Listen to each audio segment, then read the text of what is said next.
First superstar both showed up last night. Kawhi just 1 assist shy of a triple-double. That was great.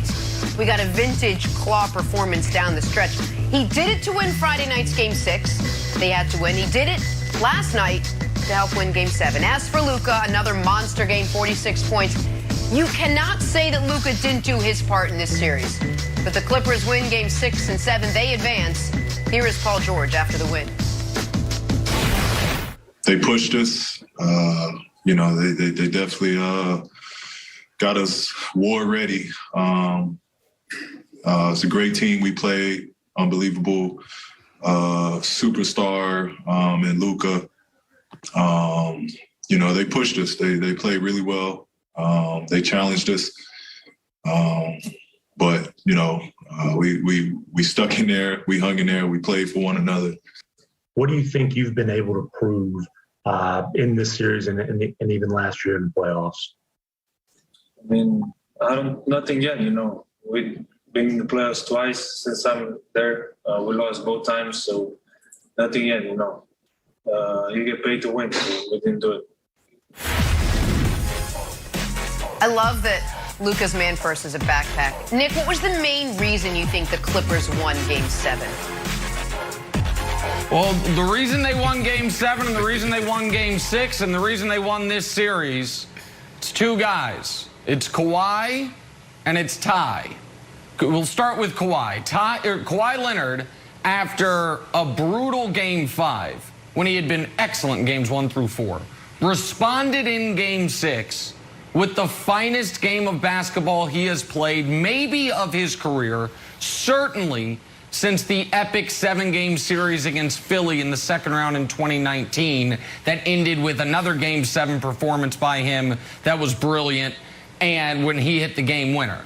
Kawhi in Game 6 did everything those of us who have been criticizing him have asked him to do. He shut Luka down on one end, he carried his team on the other end. And then yesterday afternoon in Game 7, while he couldn't shut Luka down, he did slow him down in the second half, and he was excellent all around throughout the game. And Jenna, you said 1 assist shy of a triple-double. That is Kawhi Leonard going outside of his comfort zone. The one part of his game that's a weakness is distributing the basketball, and it wasn't last night. So that's the Kawhi part of it. But the other biggest reason the Clippers won this game, these last 2 games in this series, is Ty Lue did some things that most coaches wouldn't do, that Doc Rivers certainly didn't do last year, which is look at the series, recognize what wasn't working, and not be afraid to make massive changes. Pat Beverly and Ivica Zubac are starters for the Clippers. They became DNP coaches' decisions for the Clippers. Reggie Jackson, who I've been very critical of, was brutal in the first game. Ty Lue continued to show faith in him, and that faith was rewarded. Luke Kennard, who was DNP coach's decision early. Ty went to him in Game 6. He was bad. Ty showed faith and went back to him in Game 7, and he hit 2 shots that essentially ended the basketball game. So Kawhi Leonard, after a brutal Game 5, played almost perfect basketball, Brandon, in Game 6 and 7. And Ty Lue made all the requisite adjustments that his team needed to advance to the next round. Do you believe now, Nicholas? Do you believe now? What an amazing weekend for me. Weekend of boxing, weekend of great basketball, the Clippers, the Nets. You sat there and you crushed this team. No, I gave you a pass last week. I gave you a pass Friday. I told you this was going to happen. I told you they'll win 6 because your son, Luka, wasn't going to be ready to go. He was going to be still tired, but he still had a good game. And then I told you the elimination game that they were going to do it. I told you this. Ty Lue is now 9-2 when facing elimination. Everything Nick said is true. There's not much more for me to add on this. He's 9-2 facing elimination. He continues to make the right decisions in the big moments. We saw him do it in Cleveland. Talking to the greatest player of all time, LeBron James, sit down, cursing him out, said, I know you think this is your team, but this is my team. So playing big, giving Man and Kennard big minutes down the stretch. You talked about Reggie Jackson. Reggie Jackson, wow, He hit the most important shot of the entire game. And Kawhi Leonard, just phenomenal. Everybody.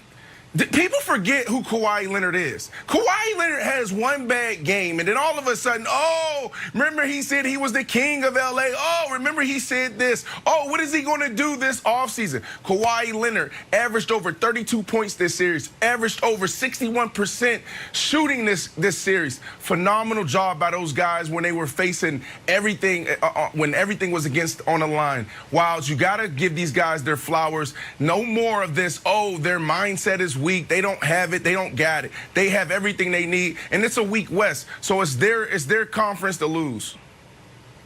Wow. Okay. Here's the other reason they won the game. The Clippers have 2 superstars, and the Mavericks are supposed to have 2, but they only have 1. So Mark Cuban has got a big problem on his hand, and luckily, he is a master salesperson. So I'm going to go into Shark Tank mode here, Nicholas, and try to make you a deal to make the the Mavericks a little better. So here's the thing. Can we hit my beach music? My name's Mark Cuban. I'm looking for over $100 million for 100% of the stake in about 10,000 Kristaps Porzingis jerseys. And I know you're saying, oh, sure is hot out here. I can't take my shirt off and go into any stores. Can I interest you in some jerseys? We've got blue ones. We've got white ones. They say Dallas on the front. They say Porzingis on the back. And before you answer, you're saying, huh, is this the same Porzingis who went 13-5 for this series? I would say yes. Is this the same Porzingis who has a history of injuries? I would say yes. Is this the same Porzingis who dislikes, and that's being kind, our superstar Luka Doncic? The answer is yes.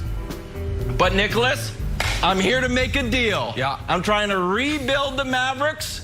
Are you in on this deal for about 10 to 15,000 Kristaps Porzingis jerseys? Only $100 million. You can pay it over the course of 3 years. What am I, and I have to come up with a counter? What, yeah. Like Kristaps for CJ? What? Maybe. Like, here's the sure. deal. Sure. The Mavs are in a rough spot in that they thought they were getting Luka's co-star, and he's not that. I don't know what happened to him in this series, Brandon. It wasn't just great Clipper defense. Kristaps just floated. It seemed like he wasn't even like in it. And during the regular season, by the way, he was 20-9 on 38% from 3. Now, he missed 30 games because that's what he does, but he was good when he played. If you're the Mavs, you need to find a desperate team. And so, like, you look at the trades that could work. Portland, I think, is desperate. But even if they know Dame and CJ aren't going to be a good enough pairing, CJ's better than Kristaps. You call Chicago, Kristaps and Zach LaVine. LaVine is better than Kristaps. It is really hard to find the trade that the other team wants to do because this guy has not gotten better. And in the biggest spot of his career, or in this playoff series here, he's been a relative no-show. And so I don't know what you do, Brandon. And I think Wild's point that he doesn't seem to like Luka is a problem. I think in the NFL, you can get away with guys not really liking each other because it's such a big locker room. There's 5 guys on the court. Luka always has the ball, and Kristaps seems angry all the time. And so I don't know what the Mavs do. They traded a lot for him, and I think they might be stuck. Well, they got to figure it out because what we witnessed this series is Luka really stepping in.